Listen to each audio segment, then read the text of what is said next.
ان الدین عند اللہ الاسلام۔ السلام علیکم ورحمۃ اللہ وبرکاتہ۔ سوال آپ نے یہ کیا ہے کہ اگر ایک طرف اذان ہو رہی ہے، دوسری طرف کوئی تلاوت کر رہا ہے، تو اسے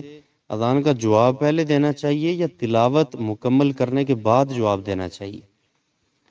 ویسے بہتر تو یہی لگتا ہے کہ وہ پہلے اذان کا جواب دے دے، اس کے بعد تلاوت کر لے، بہتر تو یہی ہے۔ لیکن اگر وہ تلاوت کو مکمل کرتا ہے، رکوع مکمل کرتا ہے، یا کچھ آیات پڑھنے کے بعد قرآن کو بند کرتا ہے، اس کے بعد کسی اور اذان کا جواب دے دے تو بھی ٹھیک ہے، کیونکہ اذانیں تو کافی ہوتی ہیں نا، ٹائم بھی ان کا ایک نہیں ہوتا، آگے پیچھے ہوتی ہے، تو بعد میں بھی جواب دیا جا سکتا۔ سوال آپ نے یہ کیا ہے کہ شادی کے موقع پر بعض لوگ حق مہر وصول کر لیتے ہیں، اس کے باوجود بہت بڑی رقم حق مہر میں لکھوا دیتے ہیں تاکہ سسرال والے لڑکی کو تنگ نہ کریں، کیا ایسا کرنا جائز ہے؟ دیکھیں، پہلی بات تو یہ یاد رکھیں کہ اسلام میں لڑکے کی استطاعت پر حق مہر کو چھوڑا گیا ہے، جتنی اس کی استطاعت ہے وہ حق مہر دے۔ اگر وہ لاکھ دے سکتا ہے تو لاکھ دے، 2 لاکھ دے سکتا ہے تو 2 لاکھ دے، 20 لاکھ دے سکتا ہے تو 20 لاکھ دے، لیکن اگر وہ 50,000 دے سکتا ہے تو 50,000 بھی لے لینا چاہیے۔ لڑکے والوں کے لیے بھی یہ ہے کہ وہ لڑکی والوں سے کچھ سامان کا مطالبہ نہ کریں، اسے تانے نہ دیں، برا بلا نہ کہیں، ٹارچر نہ کریں ذہنی طور پہ کہ سامان کیوں نہیں لایا، یہ وہ، یعنی یہ دونوں طرف سے ہمارے ہاں غلطی ہو رہی ہے۔ شادی کے موقع پر حق مہر میں نے بتا دیا کہ استطاعت پر ہے، لڑکے کی جو استطاعت ہے وہ حق مہر دی۔ اگر لڑکا 20,000 دے سکتا ہے، اسے کہا جائے کہ تم 1 لاکھ دو، کہاں سے دے گا؟ قرض پکڑے گا، یا وہ کہہ دے گا بعد میں دے دوں گا، بعد میں پھر دے گا نہیں، حق ادا نہیں کر سکے گا، پریشانیاں ہوتی ہیں، مشکلات ہوتی ہیں۔ باقی یہ جو لوگ کہتے ہیں کہ ہم اس لیے یہ حق مہر لکھوا رہے ہیں کہ لڑکی کو تنگ نہ کیا جائے سسرال میں، تو یہ ان کی بڑی بھول ہے۔ جنہوں نے تنگ کرنا ہے انہوں نے حق مہر دے کر بھی تنگ کر لینا ہے، اور جنہوں نے پریشان کرنا ہے وہ حق مہر جتنا مرضی لکھوا لیں وہ پریشان کریں گے، اور جنہوں نے نہیں پریشان کرنا، آپ 1 روپیہ بھی حق مہر نہ لکھوائیں تو انہوں نے کوئی نہیں پریشان کرنا، اور 20 لاکھ لکھوا دیں تو بھی انہوں نے نہیں پریشان کرنا۔ اس کے ساتھ تعلق نہیں ہے پریشانی یا خوشی کا۔ اور میرا خیال ہے، میری ذاتی رائے یہ ہے کہ یہ جو ہمارے ہاں چلتا ہے نا، ان رسومات کے ذریعے، یا کہہ لیجئے کہ یہ جو حق مہر اتنا لکھوایا جاتا ہے، اس کے ذریعے لڑکی کو آپ شاید زبردستی باندھ کے تو رکھ سکتے ہیں وہاں پہ کہ وہ سسرال میں ہی رہے، شوہر اسے طلاق نہیں دے گا کہ حق مہر دینا پڑ جائے گا۔ حالانکہ حق مہر کا تعلق طلاق کے ساتھ تھوڑی ہے، وہ تو دینا ہوتا ہے ہر صورت، طلاق ہو جائے تو پھر تو فوری دینا ہے نا، لیکن ویسے بھی حق مہر دینا ہے، جو لکھوایا ہوا ہے وہ ادا کرنا ہوتا ہے، وہ طلاق کے ساتھ خاص نہیں ہے۔ ہمارے لوگ سمجھتے ہیں کہ بس طلاق کی صورت میں ہی دینا ہے، وہ دینا ہوتا ہے، ویسے بھی وہ عورت کا حق ہے۔ تو جو لوگ یہ کرتے ہیں کہ بہت بڑی رقم لکھوا کر سمجھتے ہیں کہ عورت خوش رہے گی، بھائی وہ وہاں اس کو پابند تو رکھیں گے،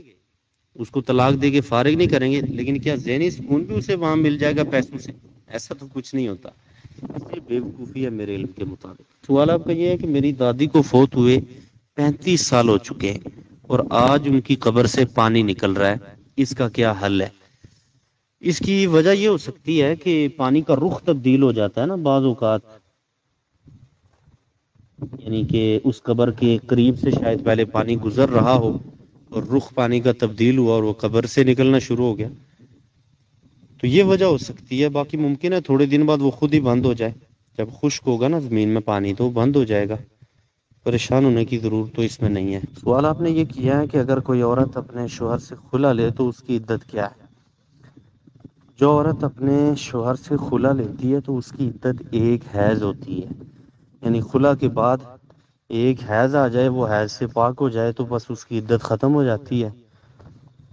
چاہے وہ 10 دن بعد آ جائے حیض، یا 5 دن بعد آ جائے، یا 1 مہینے بعد آ جائے، اس کی عدت ایک حیض ہوتی ہے۔ اس کے بعد وہ آگے نکاح کرنا چاہے تو ولی کی اجازت سے آگے نکاح کر سکتی ہے۔ حدیث میں خلا کی عدت ایک حیض ہی بیان کی گئی۔ تو سوال آپ نے یہ کیا ہے کہ ایک آدمی قبر والوں سے مانگ نہیں رہا، لیکن ویسے ہی وہ قبر پہ جا کر مرنے والے سے کوئی نہ کوئی بات کر رہا ہے، تو کیا اس کا بھی گناہ ہے؟ دیکھیں اگر تو اس کا یہ عقیدہ ہے کہ میری یہ بات جو ہے براہ راست یہ سن رہا ہے اور اس نے مجھے جواب دینا ہے، تو یہ اس کا عقیدہ ٹھیک نہیں ہے، کیونکہ اللہ تعالیٰ نے قرآن میں واضح فرمایا اپنے نبی علیہ الصلوۃ والسلام کو، وما انت بمسمع من فی القبور، کہ جو قبروں میں ہیں آپ ان کو نہیں سنا سکتے۔ ایک اور آیت ہے انک لا تسمع الموتى، کہ مردوں کو آپ نہیں سنا سکتے، تو اس لیے ہم نہیں سنا سکتے۔ باقی جذبات میں اگر کوئی بندہ آ گیا ہے اور قبر پہ جا کے اس نے دکھ کی حالت میں کوئی اس طرح کے کلمات کہہ دیے ہیں، جیسے بعض لوگ کر لیتے ہیں کہ بھائی کیوں ہمیں چھوڑ کے آپ چلے گئے، یا اس طرح کے یعنی جملے استعمال کر لیتا ہے، اور اس کا عقیدہ ایسا نہیں ہے، تو اسے اس بندے کو مشرک نہیں کہا جائے گا، کیونکہ وہ جذبات میں اس نے اپنے کلمات کہہ لیے، لیکن اس کی وجہ سے وہ شرک کا مرتکب نہیں ہوگا، کیونکہ وہ شرک نہیں کر رہا، اور نہ ہی ایسا کوئی اس کا عقیدہ ہے۔ اگر عقیدہ ایسا ہے تو وہ قرآن کے خلاف عقیدہ ہے، اس لیے یہ عقیدہ اس کا ٹھیک نہیں ہے۔ باقی اگر غیر اللہ سے کوئی مانگنا شروع کر دے، قبر والا ہو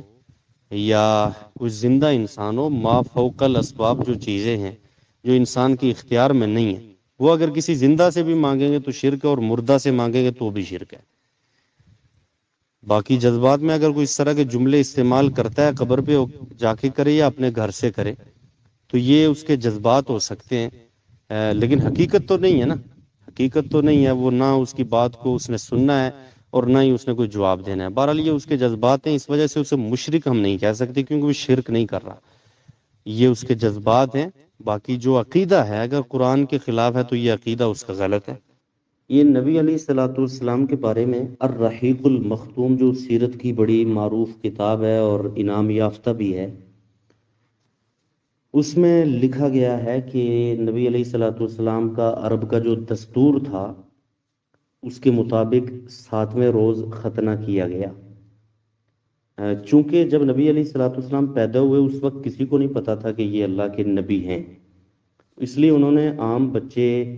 جیسے پیدا ہوتے ہیں اور ان کا ختنہ کیا جاتا ہے، تو ایسے نبی علیہ الصلوۃ والسلام کا بھی ختنہ ہوا ہے، اور باقی جو عام بچوں کے ساتھ ہوتا ہے وہ نبی علیہ الصلوۃ والسلام کے ساتھ بھی ہوا ہے۔ تو نبوت کا اعلان تو نبی علیہ الصلوۃ والسلام نے 40 سال کی عمر میں جا کے کیا ہے نا، اس کے بعد نبوت آپ کو ملی ہے، اس سے پہلے کسی کے علم میں نہیں تھا کہ یہ اللہ کے نبی علیہ الصلوۃ والسلام ہیں۔ آپ علیہ الصلوۃ والسلام شریف تھے، صادق اور امین تھے، یہ سب لوگوں کو پتا تھا، لیکن یہ نہیں پتا تھا کہ یہ اللہ کے نبی ہیں۔ جو ہی آپ نے اعلان کیا اس کے بعد سارے جان کے دشمن بن گئے۔ اگر ان کو پتا ہوتا کہ یہ اس نے اللہ کا نبی بننا ہے تو وہ پہلے ہی آپ کے دشمن بن جاتے نا، پہلے آپ کے ساتھ رہے۔ جب پتا چلا کہ یہ اللہ کے نبی ہونے کا اعلان کر چکے ہیں تو پھر دشمنی شروع کر دی۔ سوال آپ نے یہ کیا ہے کہ ہمارے ہاں انڈیا میں غیر مسلم لوگوں کے ہاں جب شادی ہوتی ہے اور جو کھانا وغیرہ وہاں تیار کیا جاتا ہے تو وہ بعض اوقات کچھ کھانا کسی مورتی وغیرہ کے آگے رکھتے ہیں اور باقی کھانا لوگ کھاتے ہیں،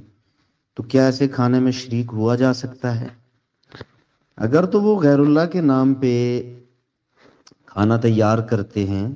اپنے بتوں کے نام پہ بناتے ہیں، پھر تو نہیں آپ کھا سکتے، لیکن اگر ایسا کچھ نہیں ہے تو پھر آپ ان کے ہاں کھانا کھا سکتے ہیں، دعوت کھا سکتے ہیں۔ لیکن اگر غیر اللہ کے نام پہ غیر اللہ کو راضی کرنے کے لیے وہ کھانا اگر تیار کیا جائے تو نہیں کھایا جا سکتا۔